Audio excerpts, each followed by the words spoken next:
C'est contre-intuitif, mais regarde Mike Tyson par exemple. Le mec naît dans un des ghettos les plus pauvres des États-Unis. Il part de rien et à 20 ans, il est champion du monde de boxe. Il fait des dizaines et des dizaines de millions. Au cours de sa carrière, il aura gagné plus de 300 millions d'euros. Pourtant, à l'âge de 37 ans, il est endetté de 23 millions d'euros. Si aujourd'hui, vous êtes à sec sur votre compte en banque, vous êtes 23 millions d'euros plus riche que Mike Tyson, alors que c'est un des sportifs les plus successful de tous les temps.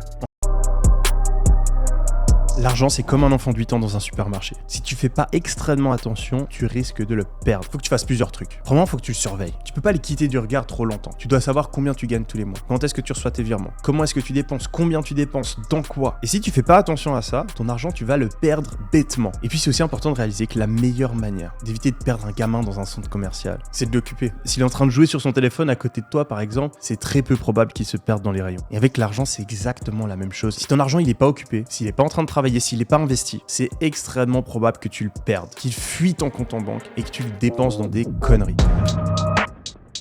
Ma mère, quand j'étais plus jeune, elle me disait toujours « l'argent, ça pousse pas sur les arbres ». Et en fait, un des trucs qui m'a permis de devenir millionnaire, c'est de réaliser que oui, l'argent pousse sur les arbres. Il y a une méthode qui permet de prendre un billet de 100 euros, de le planter, d'attendre un petit peu, et ensuite de récolter une multitude de billets de 100 euros. Comme si ça avait poussé sur un arbre. Cette méthode, c'est ce qu'on appelle les intérêts composés. C'est ce qui a permis à Warren Buffett de devenir milliardaire, et c'est ce qui permet à des mecs d'investir 500 euros par mois à partir de leurs 25 ans, et de partir à la retraite avec plus d'1 million d'euros. Sans avoir à sélectionner d'actions spécifiques, sans avoir à prendre d'énormes risques, sans être un expert en investissement, sans connaître exactement ce qui se passe sur l'économie ou la dernière crypto qui vient de sortir. Simplement en investissant 500, 1000, 1500 euros par mois, vous pouvez devenir millionnaire. Alors bien sûr, il y a des risques, ça va monter, ça va descendre, mais si vous le faites pendant assez longtemps, en moyenne, vous gagnez 7% par an. Le truc, c'est que ces 7%, ils se multiplient entre eux. Et donc sur des longues périodes, votre argent, il explose. Du coup, il vous suffit d'investir sur des ETF, des espèces de fonds comme le S&P 500 ou le MSCI World par exemple. Ça prend 5 minutes, vous vous connectez sur une petite plateforme en ligne, vous le faites tous les mois, et vous avez appris à planter l'argent que vous gagnez tous les mois pour faire pousser un arbre qui vous permettra d'en récolter les